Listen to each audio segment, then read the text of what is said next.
Hi everyone, you're watching the Haider Rifaat Show and I'm your host Haider Rifaat. Today it's an absolute honor for me to be here with the very fabulous Tasya Teles. You may know her best for her role as Echo in the CW hit series The 100. Thank you so much Tasya for taking up time for this interview. Thank you so much for having me, Haider. Great. Now Tasya, first and foremost, we're navigating through possibly one of the worst times in our lives with regard to the COVID-19 pandemic. So how are you taking it as an actor?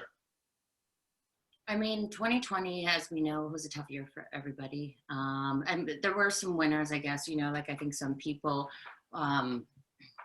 actually were like, that I know were like, 2020 was a great year for me. And I'm like, how was it a great year for you? Why? Tell me what you did. But for a lot of us, we struggled through the disconnect and the regular systems in place, for our society that we rely on. And I think not being able to see your friends regularly or travel in the same capacity we used to, and being, in these lockdowns has really forced a lot of us to sit and think and deal with a lot of things that we maybe distracted ourselves away from. So 2020 was a really big eye-opener, and to really look at the state of the world and be like, what are we doing, guys? Are we here together? It's a really interesting time right now with politics, with health, with technology, and moving forward. For me, it's really important to stay connected with people and to talk with people about their mental health and how they're getting through things. But for me, I've had to turn back to the arts. So I'm doing a lot of writing. I'm doing a lot of acting. I'm doing a lot of reading. I'm doing a lot of things I wasn't doing in 2020. In 2020, I was just like super sad, and I was, indulging in my more just habits that weren't great. Like you feel sad, you're gonna have like a pasta and like a bucket of ice cream or something. And this year, I'm like, I can't have another 2020. So I'm trying to be a little bit more responsible with my choices with mental health. But yeah, a lot of phone calls with friends, talking with people. It's very important that we do that, Perfect. Now, Tasya, reflecting back on 2020, you wrapped up the 100, right? So what fond memory do you have on the sets of the 100, shooting the show and also in general with your character? Shooting on the 100 was filled with so many moments. The last few days that we were filming were particularly surreal because we were just going through the lockdown. And so productions around us were all closing. Because we were going to open, later in the year after the quarantine lifted. But for us, it was our final episode of the entire show. So we had to really push, and we were one of the last, if not the last show that was still working towards the end of, towards the beginning of the lockdown. So we were filming in the mountains. We had no idea what was going on because we had no reception. We just knew that there was this COVID thing happening, and we're filming like the actual apocalypse. So and it's our last time with our characters. It's our last time with each other. And there was all these big group shots of us, when Lexa walks Clark. I don't want to talk about it too much for those who haven't seen it, but and we had the bulk of the cast there. And that was also the same day that we said, the way that the schedule was, it was the last day for Jared and for Sachin and for a few other people. I think it was Alicia's last day. And I just looked at everybody, and the sun was beaming, and we were surrounded by mountains, and the river was running by us. And I was just like, everyone was laughing and giving hugs. It was just so joyful. That really meant a lot to me. And then, of course, in season 4, when Echo and Octavia have that famous sword fight, we were it was just jokes over it. Me and Marie were just laughing so hard. That will always sticks out in my memory. Yeah. I think the 100 was a good part of 2020 for you, if I'm not wrong. Yeah, we finished that in March. And then then we were dealing with everything, through our computers. So there was still a lot of talk of the 100, but it was so strange to not be able to go out. Like we had a rap party. We were supposed to go to Comic-Con and do all these things that didn't manifest. So yeah, but towards the end, I started shifting gears and I went to Mexico, where I spent the last bit of the year. But, great, great. yeah. Now, Tasya, moving on, what is your connection with women in your community who you want to encourage and uplift, especially during these challenging times that the pandemic has set forth for all of us? I think that we underestimate how important our teachers are. And teachers are everybody. They're our friends, they're our parents, they're our sisters, brothers, whoever even if we don't really realize it, everyone around you is teaching you or showing you something, right? And so that's why being really specific about who you surround yourself with and what's the message and are they supportive. I think women are doing a lot in film right now. I'm shadowing Jessica Harmon with another girlfriend of mine who's an actor. We're learning together. And so creating these little pods of people that, you can ask stupid questions to, and that will protect you. And you can, really learn through, I think is really important to surround yourself with good teachers, good influences. Yeah. Great. Now, Tasya, speaking of which, talk to us the viewers a bit about Unslaved and your involvement in that very project. Yeah, I mean, Unslaved has taken on such a broad scope now. Before, when I first had the idea, I mean, no one really even talked about human trafficking. It was more of a closeted subject. That was over 10 years ago. And then Unslaved started unfurling around 2.5 years ago. Mm-hmm. And essentially, I read this book that really inspired me about some of the movements and informed me about human trafficking. That was over 10 years ago when it was still not a topic that was as widely discussed. And I saw these beautiful, courageous things that women were doing in their communities, in Southeast Asia, in Pakistan, in, all over the world, and it took so much courage and so much strength for these women to overcome these obstacles. I thought to myself, I can do something.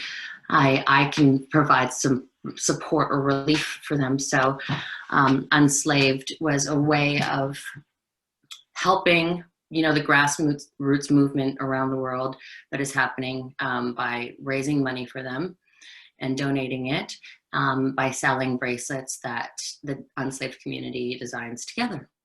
Yeah, and that was a very interesting backstory to it as well, the bracelet thing, right? Would you like to share that with the viewers as well?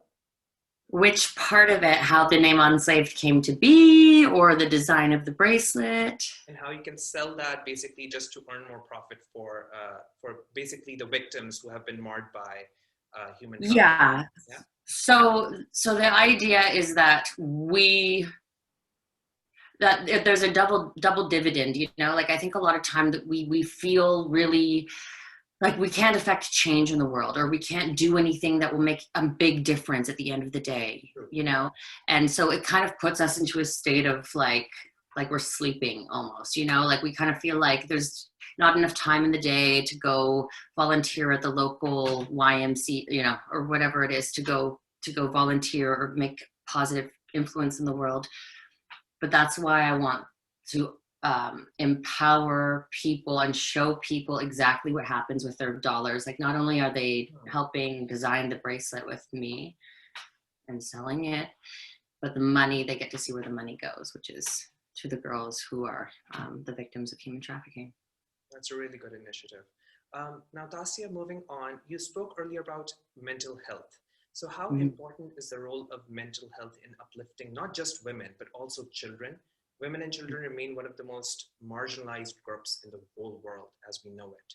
So how important is mental health according to you, especially during this pandemic? Because we've seen that mental health, mental illness, all of these topics are getting a lot of attention, and mental illness itself has really risen to the occasion. So what is your overall take on that? Well, I think, there's two prevailing stories going on in the world, and one is a story of us, you know, how we operate as a collective, as a society, as a community, and then there's the story of self, or I, or like the individual, and that's the person, you know, that I don't know, that like believes that the individual is the most important, and it's about individual freedoms and individual rights as opposed to like the group. That's like a really kind of crude way that I'm looking at, like the kind of arguments that are happening between people and groups and political parties and all this kind of stuff. There seems to be these two broader narratives.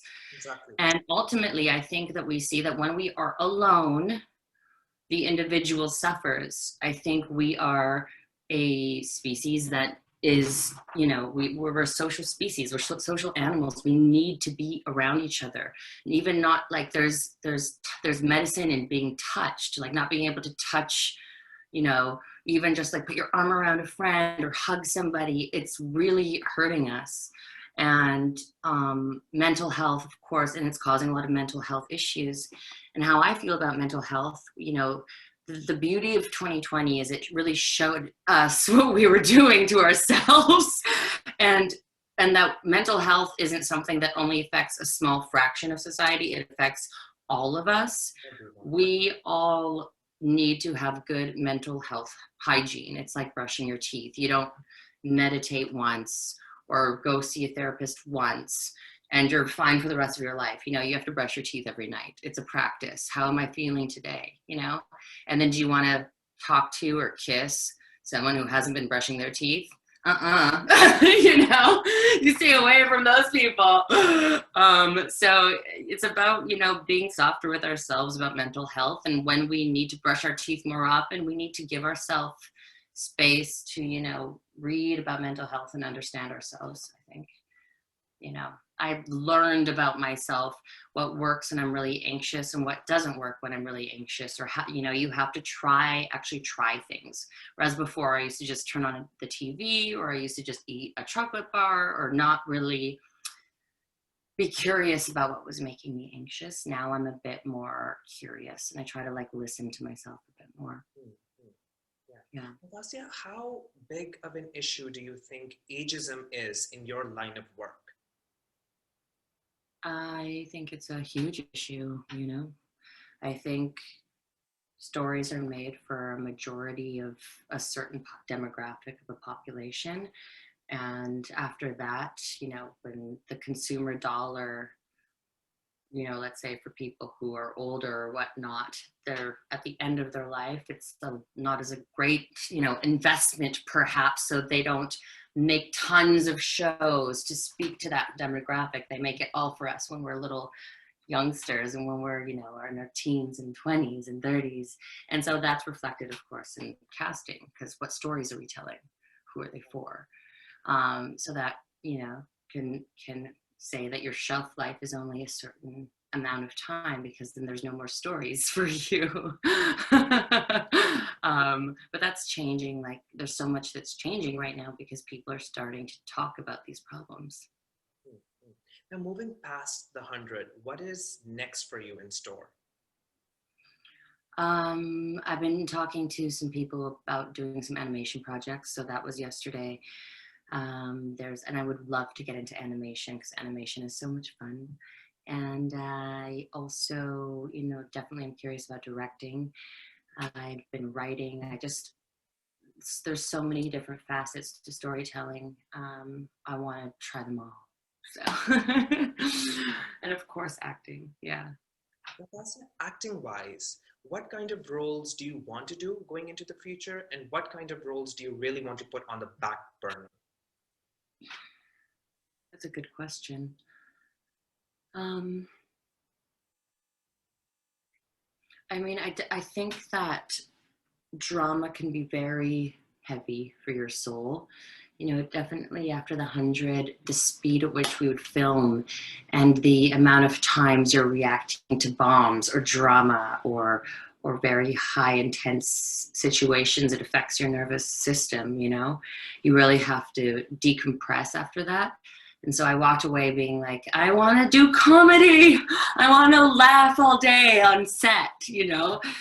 but I also love drama and I love sci-fi. But I do want to get into comedy. Absolutely. Yeah. That's great. Now, Tasya, what is your source of joy these days? Because obviously, many people are sitting in their homes, really trying to make use of their time as well. But overall, during these pressing times, what gives you joy these days? Talking to my friends. I Mm-hmm. like, and not like necessarily even FaceTime. Sometimes, some people are better on FaceTime and some people are just better on the phone, but not texting so much, just like giving myself time to call my friends and have these long conversations, because that's all we have. We can't go to the cafe like we used to. Yeah, yeah. And Tasya, very lastly, towards the end, any message that you would like to give to your fans? And also, another thing, um, any personal experience that you have had in your life that would probably encourage them to maybe follow their dreams? Oh, well, I mean, when it comes to following your dreams, there's only one path, and that is to follow your dreams. I mean, everything else is not worth it. I think when you build your dream, it's important to know why you're doing it, because at the beginning, with the acting, for me, it felt like there was no choice. Like when I started, I was like, oh no, I love acting so much. Like I'm probably just going to end up like, who knows where this path is going to take me, but I just love it so much because it's really hard. It's hard to break through. It's hard as an artist to deal with all of the business stuff that those are two different spheres of acting or of show business. But go for your dreams. That's the only way. It's the only way. Yeah. Great. Thank you so much, Tasya, for joining me. It was a pleasure having you on the show. That is all for now. Stay tuned for more on my official YouTube channel and Facebook page. Until then, take care. Bye-bye.